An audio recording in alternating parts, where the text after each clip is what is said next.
gosh. Wasn't planning to start out like that. Welcome back to another reflection. Now, a brief little statement is unfortunately, I wasn't able to make it to the class this past week because I was sick and I'm still recovering from being sick. So just bear with me on that. But anyway, so this week we talked about media planning and it went through the whole process of how to go about, I guess, going through making a plan. But where I'm just gonna focus on now, it's not, it is down. Where is it? Here. So with the target marketing strategies, so as you can see the definition, there's whoops, shotgun, profile, and rifle. So this is sort of what caught my eye the most in terms of the entire sort of um, process in a way, because everything else is more more or less. Maybe it would have been different if I was able to go to the class, but like this is typically speaking like what you just do and like what it looks like. But with this one, if my computer actually loads um up here, there's a little bit of uh like I can find some examples of like what to go over and how this actually might apply. So with the shotgun strategy, I thought that it was pretty good for like if you want to do like mass media or if you have just a really popular product that doesn't, I guess, necessarily have like one like demographic. So like the example I found, hopefully this one. No, it's not this one. That was just me trying to make sure I got the right. Yeah, here. So it could be like Coca-Cola too, but I was thinking more of like the Colgate, because at the end of the day, like nobody, there's not like a specific demographic that wants to just have like white teeth. Like it's pretty much like just across the board, nobody with specific interests or anything like that. So any sort of products that typically appear to just anybody, like anybody would use. So whether it's like this Coca-Cola or um like even like maybe like even a soccer ball, like something like just really popular that a lot of people would buy. Uh the shotgun strategy will would do pretty well through. And then like on the thing as well, it says TV, because you're like everyone's just watching TV and then you're going to be going there, like there's no sort of you're not going to be narrowing in anybody. It's just going to be whoever's watching that. You might be able to do it a little bit, I guess, with TV, depending on what channel you choose to put it on. Because, um, for example, if you put something in sports on a sports channel, that would make sense that a lot of people who watch sports would see that. But if you were to put it on, uh, I wouldn't like one of those like comedy channels where they have like all those big just sitcom shows. That would be more generally widespread in terms of the reach. And then profile matching strategy, carefully define close matches and special interest media.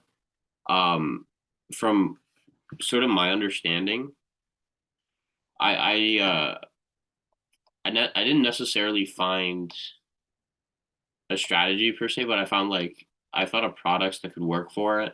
So I was thinking like pre-workout, just because it's like a special like interest, and then like you're carefully defining your target market based on like psycho or was it psych psychologic psych some I'm sorry, but segmentation that deals with like behaviors of humans. And um I thought the pre-workout would do pretty good for that, because it's obviously going to be people that it's it's pretty niche. Like the only people that use pre-workout are going to be gym goers or gym freaks, because they sort of need it just to live.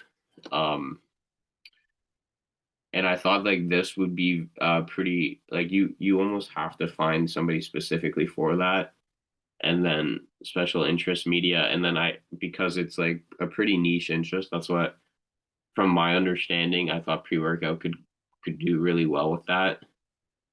And then um lastly is the rifle strategy, where it's like precisely defined common characteristics. So for me, my dad's calling. Um, from what I was thinking like Tesla, actually. Um, so with Tesla,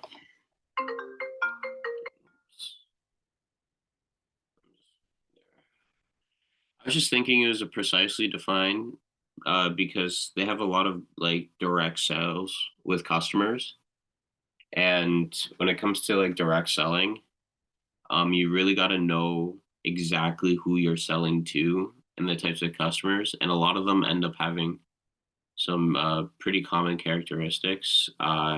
Let's say, like, generally speaking, they want to be more green and ideas of that nature. And then even when I was, I think it was either this one.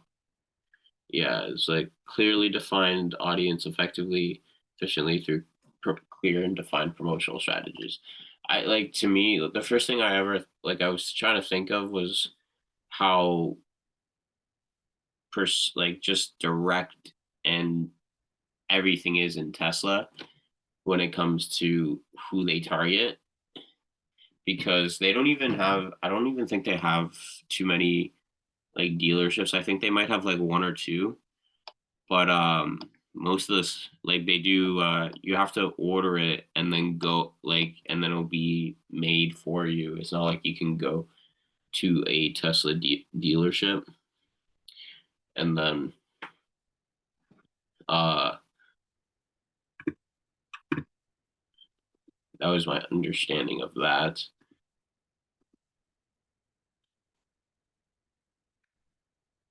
And then let's go back to here. So what is this thing? I'm just gonna so like what are the key takeaways? Well, I guess that was the biggest key takeaway for me was the where is it?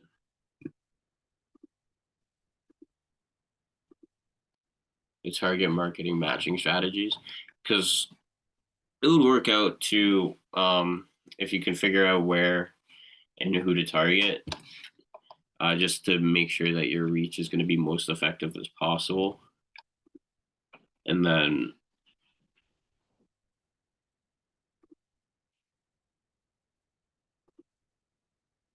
that's pretty yeah, no, that's pretty much it in terms of key takeaways.